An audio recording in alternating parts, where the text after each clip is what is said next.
대선 경선이 현재 막바지로 향하는 정당도 있고요. 또 주요 정당들 후보들은 거의 또 정해지는 분위기입니다. 양당의 주요 후보들의 강원도에 관련된 메시지가 좀 부족하다는 얘기가 많이 나오고 있습니다. 그래서 오늘 정가직설에서는 이 문제에 대해서 자세히 들어보도록 하겠습니다. 오늘 두 분의 도의원과 함께하겠습니다. 이승진 더불어민주당 강원도 의원 그리고 임미선 국민의힘 강원도 의원 나오셨습니다. 안녕하십니까? 네, 안녕하십니까? 네. 자, 더불어민주당의 이재명 대선 후보가 강원도의 공약을 얼마 전에 밝혔고 또 국민의힘 경선 후보들도 강원도 관련 공약을 내고 있습니다.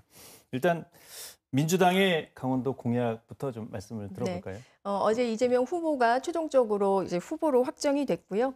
민주당 이재명 후보의 경우에는 이번 대선의 포괄적인 비전을 잘사니즘으로 하고 있습니다. 우리 도의 잘사니즘을 위해서 5가지 핵심 공약을 발표를 했는데요.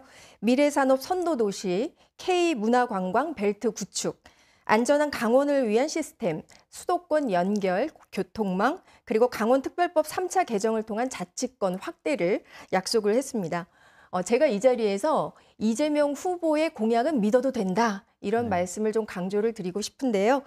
그 이유는 여러 보도를 통해서 익히 알고 계시겠지만 강원자치도는 국가를 위해서 특별한 희생을 감수를 해왔다. 이제 국가가 그 희생에 응당한 특별한 보상을 해야 한다. 이런 견해를 가지고 있는데 제가 어제 그 합동연설회장에 갔을 때도 그러한 기조의 그런 연설이 계속해서 이어져 왔거든요. 네. 그것을 보면서 희생한 강원도민에 대한 감사와 또 공감, 이해가 전제가 된 그런 공약이기 때문에 이재명 후보의 공약은 믿어도 된다. 이런 말씀을 다시 한번 드리겠습니다. 네. 민주당이 이제 대표 공약은 나왔고 국민의힘 경선 중이라서 아직 완전히 정리되지는 않은 네, 국민의힘의 공약을 벌써 말씀을 드리기 전에 이 더불어민주당이 어제 우리 이승진 의원님께서 말씀하신 것처럼 이재명 후보로 최종 결정이 되었습니다.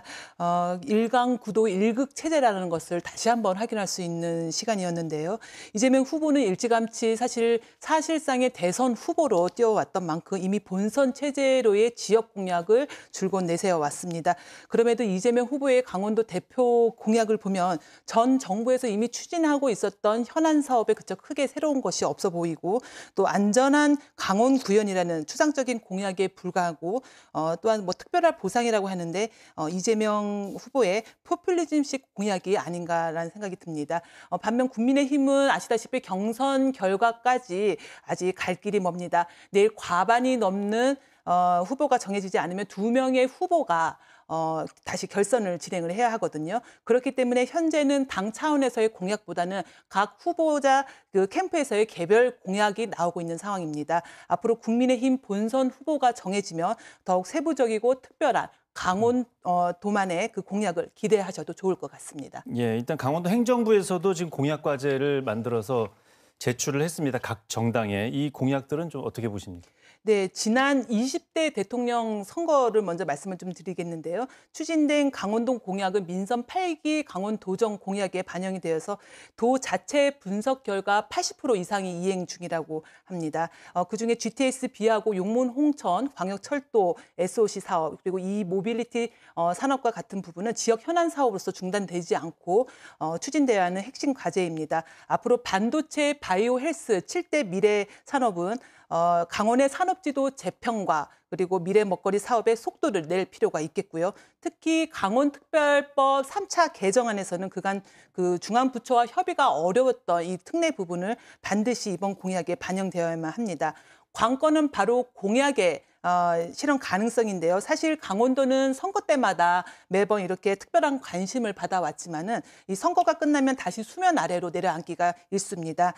지역 소멸과 같은 여러 난제를 해결하는 이번 대선에서만큼은 강원도에 대한 충분한 이해와 어떤 그 특성을 고려해서 지역 발전의 기틀을 마련하는 공약이 나와야 한다 생각합니다. 예.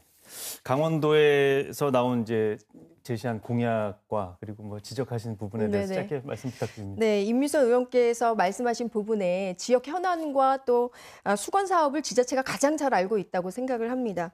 지자체의 정책을 수용하는 것이 후보의 책무라고 생각을 하기 때문에 그 강원도의 어떤 수건 사업에 대해서 이재명 후보는 잘 담아내고 있는 부분에 대해서 장점이라고 생각을 하고 저는 오히려 그 부분을 칭찬을 해야 된다고 생각을 하고 있는 입장입니다. 그래서 그 부분에 대해서는 유감이라는 좀 말씀을 전달을 하겠고요.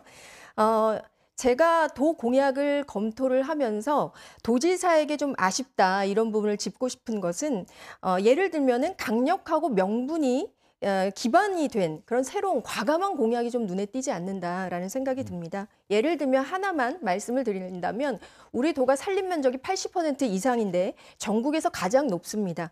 그런데 산림청이 현재 대전에 위치하고 있거든요. 당연히 산림청은 강원도로 이관을 해야 되는 것이 맞지 않는가. 그리고 네. 폐광 기금 같은 경우에도 4조가 넘게 투입이 됐습니다만 현실이 계속해서 달라지지 않습니다. 그렇다면 추가로 국가의 접견 지역에 대해서 당당히 요구할 수 있는 부분들, 그리고 폐광 지역들도 마찬가지고요. 이런 부분에 대해서 우리가 희생하는 부분에 대해서 도가 권리를 좀 요구할 수 있는 스토리텔링을 명분화해서 공약으로 녹여내지 못하는 부분에 대한 아쉬움을 좀 지적을 하고 싶은 입장입니다. 예. 또 강원도가 이번 대선에서 관심을 많이 받지 못한다는 얘기에 대해서는 어떻게 보십니까? 네, 갑자기 대선이 잡히면서 물리적으로 좀 시간이 부족하다 이런 생각을 갖고 있고요. 윤석열 정부 때도 패싱이 됐었던 그런 경험이 있기 때문에 공약은 공약일 뿐이다 이렇게 폄하를 하는 분들이 있기도 합니다. 네. 그런데 강원만을 위한 요구를 하다 보면은 또 소외될 가능성이 높거든요. 그런데 우리 뭐 폐광 지역도 그렇고 수려한 관광 자원이라든가 비무장지대 그리고 또 세계 유일의 분단 국가이면서 남북 화합의 상징 이런 세계적으로 보존할 가치들이 굉장히 많은 것이 우리 강원도이기 때문에 성공한 대통령이 되려면 강원도가 필수다. 이러한 프레임으로 좀 바꿀 수 있도록 대선 후보에게 각인을 시켜주는 것이 중요하지 않을까라는 생각이 들고요. 그리고 민주당의 이재명 후보의 경우에는 특별한 희생이 있는 곳은 특별한 보상이 있어야 된다. 이런 것을 계속해서 강조하고 있기 때문에 강원권의 공약을 앞으로도 패싱하는 일이 없을 것이다. 이런 부분을 기대하고 있습니다. 예. 자, 이번 선거가 이제 박빙 구도가 아니다 보니까 강원도가 더 관심을 못 받는 것 같은데 임민선 의원님께서는 어떻게 보십니까? 앞서 뭐 이승재 의원님께서 김진태 도정에 대해서 그 공약 발굴에 대해 아쉽다라는 말씀을 하셨는데요. 그동안 국민의힘의 그 도 연고가 있는 인사들은 정부와 국회에서 정치력을 10분 발휘해서 강원도에 힘을 실어 주셨습니다. 그 결과 강원특별법이 통과되었고요. 그리고 바이오 국가 첨단산업 특화 단지 그리고 삼척 영월 고속도로 사업의 예타가 통과되는 등 호재가 적지 않았습니다.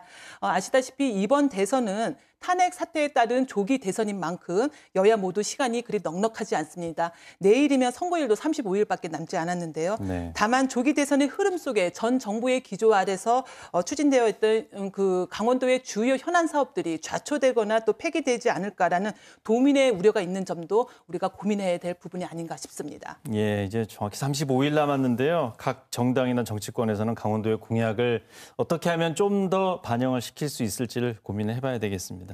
오늘은 여기서 좀 마치도록 하겠습니다. 오늘 두 분 나와주셔서 고맙습니다. 네, 감사합니다.